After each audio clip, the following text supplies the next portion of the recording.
8000 50% 30% 10% શું છે? તો મેં તમને શીખવાડેલું છે ના એટલે ગુણાકાર, 50%ની નિશાની દૂર કરો એટલે છેદમાં આવે 100, ના એટલે ગુણાકાર, 30%ની નિશાની દૂર કરો એટલે છેદમાં આવે 100, 10%ની નિશાની દૂર કરો એટલે છેદમાં આવે 100. તો જો મિત્રો આ બંને શૂન્ય જાય, એવી જ રીતે આ બંને શૂન્ય જશે અને આ બંને શૂન્ય જશે. તો 8 પંચા 40 અને 40 તેરી 120, એટલે કે સાચો જવાબ આવે ઓપ્શન નંબર સી. આગળનો પ્રશ્ન જોઈએ. 50,000ના 20% માઇનસ 1,000ના 20%. તો 50,000 ના એટલે ગુણાકાર, 20%ની નિશાની દૂર કરો એટલે છેદમાં આવે 100, માઇનસ 1,000ના 20%, ના એટલે ગુણાકાર અને ટકાની નિશાની દૂર કરો એટલે છેદમાં આવે 100. તો આ બંને શૂન્ય જશે અને આ બંને શૂન્ય જશે. 500 દુ 1000 અને પાછળ એક શૂન્ય, માઇનસ 20 એકા 20 અને પાછળ એક શૂન્ય. તો 10,000 માંથી 200 જાય તો જવાબ આવે 9,800, એટલે કે સાચો જવાબ છે ઓપ્શન નંબર સી. અથવા તો જો મિત્રો આ રીતે તમારે ન કરવું હોય તો આ દાખલાને તમે મોઢે પણ કરી શકો છો. કઈ રીતે? 20% એટલે કે પાંચમો ભાગ, તો 50,000નો પાંચમો ભાગ થાય 10,000, માઇનસ 1,000ના 20%, તો 20% એટલે પાંચમો ભાગ, તો 1,000નો પાંચમો ભાગ થાય 200, તો 10,000 માંથી 200 જાય તો જવાબ આવે 9,800, એટલે કે સાચો જવાબ છે ઓપ્શન નંબર સી. આગળનો પ્રશ્ન જોઈએ. 6,000ના 1% માઇનસ 1,000ના 1%. તો 6,000 ના એટલે ગુણાકાર, 1%ની નિશાની દૂર કરો એટલે છેદમાં આવે 100, માઇનસ 1,000 ના એટલે ગુણાકાર, ટકાની નિશાની દૂર કરો એટલે છેદમાં આવે 100. તો આ બંને શૂન્ય જશે, આ બંને શૂન્ય જશે. 60 એકા 60 માઇનસ 10 એકા 10. તો 60 માંથી 10 જાય તો 50, એટલે કે સાચો જવાબ આવે ઓપ્શન નંબર એ.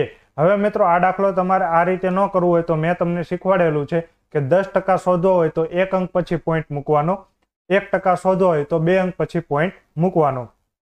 તો અહીંયા તમારે 1% શોધવા છે એટલે છેલ્લેથી 2 અંક પછી પોઈન્ટ મૂકી દો તો 60.00 એટલે 60, માઇનસ 1,000ના 1% તો 2 અંક પછી પોઈન્ટ મૂકી દો, 2 અંક એટલે છેલ્લેથી ચાલુ કરવાનું, છેલ્લેથી 2 અંક, 10.00 એટલે 10, તો 60 માંથી 10 જાય તો 50, એટલે કે સાચો જવાબ છે ઓપ્શન નંબર એ. આગળનો પ્રશ્ન જોઈએ. 5,000ના 20% પ્લસ 5,000ના 10% માઇનસ 500ના 20%. તો 5,000 ના એટલે ગુણાકાર, 20%ની નિશાની દૂર કરો એટલે છેદમાં આવે 100, પ્લસ 5,000 ના એટલે ગુણાકાર, ટકાની નિશાની દૂર કરો એટલે છેદમાં આવે 100, માઇનસ 500 ના એટલે ગુણાકાર અને ટકાની નિશાની દૂર કરો એટલે છેદમાં આવે 100. તો જુઓ મિત્રો આ બંને શૂન્ય જશે, આ બંને શૂન્ય જશે અને આ બંને શૂન્ય જશે. 5 દુ 10 અને પાછળ 2 શૂન્ય, પ્લસ 5 એકા 5 અને પાછળ 2 શૂન્ય, માઇનસ 5 દુ 10 અને 1 શૂન્ય. તો 1,000 ને 500 1500 માંથી 100 જાય એટલે જવાબ આવે 1400, એટલે કે સાચો જવાબ છે ઓપ્શન નંબર બી. હવે મિત્રો આ દાખલો મોઢે કઈ રીતે થાય? તો 5,000ના 20%, 20% એટલે પાંચમો ભાગ, તો 5,000નો પાંચમો ભાગ થાય 1,000. 10% મિત્રો કેમ મળે? તો છેલ્લેથી તમે 1 અંક પછી પોઈન્ટ મૂકી દો તો 500.0 એટલે 500, માઇનસ 20% એટલે પાંચમો ભાગ, તો 500નો પાંચમો ભાગ થાય 100, તો 500 માંથી 100 જાય તો 400 અને 1,000 પ્લસ 400 એટલે 1400. સાચો જવાબ આવે ઓપ્શન નંબર બી. આગળનો પ્રશ્ન જોઈએ. 800ના 50%ના 10% શું છે? તો 800 ના એટલે ગુણાકાર, 50%ની નિશાની દૂર કરો એટલે છેદમાં આવે 100, ના એટલે ગુણાકાર, ટકાની નિશાની દૂર કરો એટલે છેદમાં આવે 100. તો આ શૂન્ય જશે અને આ શૂન્ય જશે, 2 શૂન્ય અહીંયા કપાશે, તો 8 પંચા 40, 40 એટલે કે મિત્રો સાચો જવાબ છે ઓપ્શન નંબર ડી. હવે મિત્રો આ દાખલો મોઢે કઈ રીતે થાય? 800ના 50%, 50% એટલે કે અડધા, તો 800ના અડધા કેટલા થાય? 400, 400ના 10%, તો મેં હમણાં જ તમને શીખવાડ્યું 10% શોધો એટલે 1 અંક પછી પોઈન્ટ મૂકી દો તો 40.0, એટલે કે જવાબ આવે 40. પેન પણ ઉપાડવાની જરૂર નથી. આગળનો પ્રશ્ન જોઈએ. જો મિંજુરને ચોક્કસ સંજ્ઞામાં આ રીતે અને ટાડાને ચોક્કસ સંજ્ઞામાં આ વડે લખવામાં આવે તો મદુરાયને નીચેનામાંથી કઈ રીતે લખાય? તો સૌથી પહેલા મિત્રો મેં તમને સમજાવેલું છે કે કોડિંગ ડિકોડિંગનો પ્રશ્ન આવે એટલે સૌથી પહેલા તમારે ડાયરેક્ટ કોડિંગ છે એ જોવાનું, પછી ઓપોઝિટ કોડિંગ છે કે નહીં તે જોવાનું, પછી સ્થાનની અદલા બદલી નથી કરેલી તે જોવાનું. જો આ ત્રણમાંથી એક પણ પેટર્ન ન હોય તો જ ABCD લખવાની થાય છે, નહીતર ABCD લખવાની થતી નથી. તો અહીંયા જુઓ તો મિત્રો એમ તમને ઉપર જોવા મળે છે, તો હા આ રહ્યો રકમમાં છે. એ પણ જોવા મળે છે, ડી પણ જોવા મળે છે, યુ પણ જોવા મળે છે, આર પણ જોવા મળે છે, એ પણ જોવા મળે છે અને આઈ પણ જોવા મળે છે. એનો અર્થ શું થાય મિત્રો કે અહીંયા જે કોડિંગ આપેલું છે તે કેવું કોડિંગ છે? ડાયરેક્ટ કોડિંગ છે. તો ડાયરેક્ટ કોડિંગનો અર્થ મિત્રો શું થાય કે જે એમનો કોડ આપેલો છે એમની નીચે એ જ મિત્રો એનો કોડ થાય. કે એમનો કોડ થશે 3, આઈ નો કોડ થશે 2, એન નો કોડ થશે 1, જે નો કોડ થશે 5, યુ નો કોડ થશે 4 અને આર નો કોડ થશે 7. એવી જ રીતે ટી નો કોડ 6, એ નો કોડ 8, ડી નો કોડ 9 અને એ નો કોડ 8. તો એમ નો કોડ તમને પૂછેલો છે. એમ એટલે 3, એ એટલે 8, ડી એટલે 9, યુ એટલે 4, આર એટલે 7, એ એટલે 8 અને આઈ એટલે 2. તો જવાબ આવશે 38, 94, 782. એટલે કે સાચો જવાબ છે ઓપ્શન નંબર ડી. હવે મિત્રો પરીક્ષામાં આ દાખલો પૂછાણો હોય તો હું તો તમને સમજાવું છું એટલે મેં આ બધી રામાયણ કરી. તમારે આવું કશું લખવાની જરૂર નથી. તમને મિત્રો અહીંયાથી ડાયરેક્ટ ખબર પડે કે આઈ નો કોડ શું છે?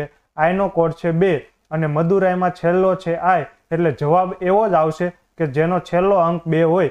તો જો મિત્રો અહીંયા 8 છે એટલે કે ઓપ્શન નંબર એ નો આવે, અહીંયા 1 છે એટલે કે ઓપ્શન નંબર બી નો આવે, અહીંયા 1 છે એટલે કે ઓપ્શન નંબર સી નો આવે. માત્ર ને માત્ર જવાબ એક જ આવે, ઓપ્શન નંબર ડી. આગળનો પ્રશ્ન જોઈએ.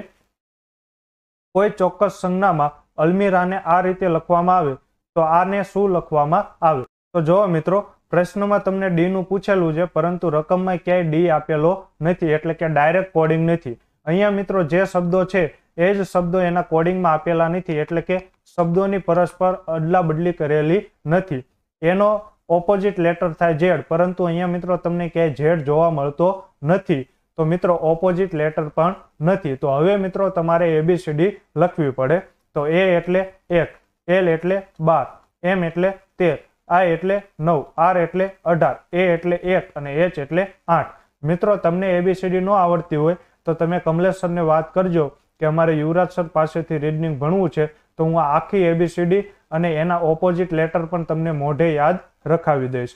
બી એટલે 2, એન એટલે 14, પી એટલે 16, એમ એટલે 13, ડબલ્યુ એટલે 23 અને જી એટલે 7 અને ઓ એટલે 15. તો જો મિત્રો પેટર્ન કેવી બને છે? તો 1 માંથી 2 થયા એટલે કે કેટલાનો વધારો થયો? તો 1 નો વધારો થયો. 12 માંથી 14 થયા એટલે કે 2 નો વધારો. 13 માંથી 16 થયા એટલે કે 3 નો વધારો. 9 માંથી 13 થયા એટલે કે 4 નો વધારો. તો પેટર્ન કેવી બને છે? +1, +2, +3, +4, +5 એ રીતની પેટર્ન બને છે. તો તમને આનો કોડ પૂછેલો છે. તો ડી એટલે 4, એન એટલે 14, આર એટલે 18, ડબલ્યુ એટલે 23, એલ એટલે 12, યુ એટલે 21 અને એ એટલે 1. તો અહીંયા મિત્રો હું શું કરીશ? +1 પછી +2 +3, કેમ કે જે પેટર્ન ઉપર બને એ જ પેટર્ન તમારે અહીંયા પણ બનાવવી પડે. +4, +5, +6 અને +7. તો જો મિત્રો 4 માં તમે 1 ઉમેરો એટલે 5, 14 માં 2 ઉમેરો તો 16, 18 માં 3 ઉમેરો તો 21, 23 માં 4 ઉમેરો તો 27, 12 માં 5 ઉમેરો તો 17, 21 માં તમે 6 ઉમેરો એટલે 27 અને 1 માં તમે 7 ઉમેરો એટલે 8. તો મિત્રો ABCD માં કયા અંકનો ક્રમ 5 છે? એટલે કે ઈ નો ક્રમ 5 છે. 16 એટલે કે પી, 21 એટલે કે યુ. હવે 27 એટલે તો મિત્રો ABCD માં તો 26 અક્ષર જ આવે, 26 પછી આવે 27. તો ABCD માં મિત્રો 26 એટલે Z અને Z પછી મિત્રો શું આવે? તો Z પછી આવે એ, એટલે 27 એટલે એ, 17 એટલે Q, 27 એટલે મિત્રો શું થશે? એ અને 8 એટલે H. એટલે કે મિત્રો સાચો જવાબ આવશે E, P, U, A, Q, A, H. એટલે કે સાચો જવાબ છે ઓપ્શન નંબર એ. તો આ દાખલામાં મિત્રો પેટર્ન કેવી બને છે એ તમને શોધતા આવડવું પડે. આગળનો પ્રશ્ન જોઈએ. જો સનને આ રીતે, મૂનને આ રીતે લખો તો અર્થને કઈ રીતે લખાય? તો જો મિત્રો અહીંયા અર્થમાં ઈ આપેલો છે, પરંતુ રકમમાં ક્યાંય ઈ છે નહીં, એટલે કે ડાયરેક્ટ કોડિંગ નથી. અહીંયા મિત્રો જે અક્ષરો છે એ અક્ષરો અહીંયા નથી, એટલે કે શબ્દોની પરસ્પર અદલા બદલી પણ કરેલી નથી. અને એસ નો ઓપોઝિટ લેટર થાય એચ, જે એચ અહીંયા ક્યાંય જોવા મળતો નથી, એટલે કે ઓપોઝિટ લેટરનું પણ કોડિંગ નથી. તો હવે મિત્રો આપણે ABCD લખીશું. તો એસ એટલે 19, યુ એટલે 21 અને એન એટલે 14. તો ક્યુ એટલે થાય 17, એસ એટલે થાય 19 અને એલ એટલે થાય 12. તો પેટર્ન કઈ બની મિત્રો? 19 માંથી 17 એટલે કે 2 નો ઘટાડો, 21 માંથી 19 એટલે કે 2 નો ઘટાડો અને 14 માંથી 12 એટલે કે 2 નો ઘટાડો. તો અહીંયા મિત્રો આ ઉદાહરણમાં તમે ચેક કરી લેજો. હું ડાયરેક્ટ હવે સોલ્યુશન મેળવું છું. અર્થનો કોડ શું થાય? તો ઈ એટલે 5, એ એટલે 1, આર એટલે 18, ટી એટલે 20, એચ એટલે 8. તો મિત્રો પેટર્ન કઈ બને છે? -2. બધામાંથી તમારે 2 બાદ કરવાના છે. -2. તો મિત્રો 5 માંથી 2 જાય તો 3. હવે મિત્રો 1 માંથી 2 ન જાય તો અહીંયા મિત્રો મેં તમને શીખવાડેલું છે કે જ્યારે 1 માંથી 2 ન જાય ત્યારે તમારે 27 માંથી બાદ કરવાના. તો 27 માંથી 2 જાય તો 25. એટલે મિત્રો અહીંયા તમારે શું લખવાનું? 25. 18 માંથી 2 જાય તો 16, 20 માંથી 2 જાય તો 18 અને 8 માંથી 2 જાય તો 6. તો ABCD માં કયા અક્ષરનો ક્રમ 3 છે? તો 3 એટલે C, 25 એટલે Y, 16 એટલે P, 18 એટલે R અને 6 એટલે F. તો મિત્રો સાચો જવાબ આવે ઓપ્શન નંબર D, CYPRF. તો મિત્રો આગળનો પ્રશ્ન જોઈએ. જો લિમ્કાને આ રીતે લખાય તો ફેન્ટાને કઈ રીતે લખાય? તો જો મિત્રો અહીંયા તો પેલા F આપેલો છે, જે F અહીંયા આપેલો નથી એટલે ડાયરેક્ટ કોડિંગ નથી. અહીંયા મિત્રો જો જે શબ્દો છે ને એ જ શબ્દો તમને અહીંયા જોવા મળે છે. એટલે અહીંયા મિત્રો 5 અક્ષર છે ને તો એ સેમ ટુ સેમ 5 અક્ષર અહીંયા છે. માત્ર ને માત્ર સ્થાનની પરસ્પર અદલા બદલી કરેલી છે. તો અહીંયા મિત્રો L પહેલા નંબરે છે, I બીજા નંબરે, M ત્રીજા નંબરે, C ચોથા નંબરે અને A 5મા નંબરે. તો જે મિત્રો 5મા નંબરે છે એનો ક્રમ પહેલો થઈ ગયો. એટલે અહીંયા મિત્રો 5, C એટલે 4, M એટલે 3, I એટલે 2 અને L એટલે 1. તો જો મિત્રો પેટર્ન કેવી બને છે? તો માત્ર ને માત્ર એને રિવર્સ પેટર્ન કરી નાખી છે, ઊંધેથી લખવાનું ચાલુ કર્યું છે. તો હવે મિત્રો અહીંયા આપણે શું કરીશું? ઊંધેથી લખવાનું ચાલુ કરીશું. તો સૌથી પહેલો કોડ કયો થશે? A, પછી T, પછી મિત્રો N, પછી શું આવશે? A અને પછી આવશે F. એટલે કે મિત્રો સાચો જવાબ શું આવે? ATNAF. એટલે કે સાચો જવાબ છે ઓપ્શન નંબર B, ATNAF. આગળનો પ્રશ્ન જોઈએ. જો અર્થક્વેકને આ રીતે લખાય તો ઇક્વેટને કઈ રીતે લખાય? તો જુઓ તો મિત્રો સૌથી પહેલા તો આ ડાયરેક્ટ કોડિંગ છે કે નહીં એ ચેક કરીશું. તો એ મિત્રો કેમ ખબર પડે? તો અહીંયા જેટલા અક્ષરો છે એ બધા તમને ઉપર રકમમાં જોવા મળવા પડે. તો અહીંયા જો મિત્રો એ તમને રકમમાં જોવા મળે છે. QUA. તો અહીંયા જો મિત્રો સેમ ટુ સેમ અક્ષર છે QUA. પછી મિત્રો T પણ તમને જોવા મળે છે અને E પણ તમને જોવા મળે છે. તો અહીંયા મિત્રો કેવું કોડિંગ છે? ડાયરેક્ટ કોડિંગ છે. તો ડાયરેક્ટ કોડિંગ છે એટલે E નો કોડ થશે M, A નો કોડ થશે O, R નો કોડ થશે N, T નો કોડ થશે G, H નો કોડ થશે P, Q નો કોડ થશે E, U નો કોડ છે N, A નો કોડ છે J અને K નો કોડ છે O અને E નો કોડ છે S. આ મિત્રો રકમમાં ભૂલ છે. હવે મિત્રો તમને ઇક્વેટનો કોડ પૂછેલો છે. તો E નો કોડ મિત્રો શું થશે? M. પછી અહીંયા મિત્રો જો QUA નો કોડ ડાયરેક્ટ થશે ENJ. પછી મિત્રો T નો કોડ શું છે? તો T નો કોડ છે G અને E નો કોડ થશે M. તો અહીંયા મિત્રો જો MENJGM. તો અહીંયા મિત્રો મને રકમમાં ભૂલ લાગે છે. હા મિત્રો રકમમાં ભૂલ જ છે.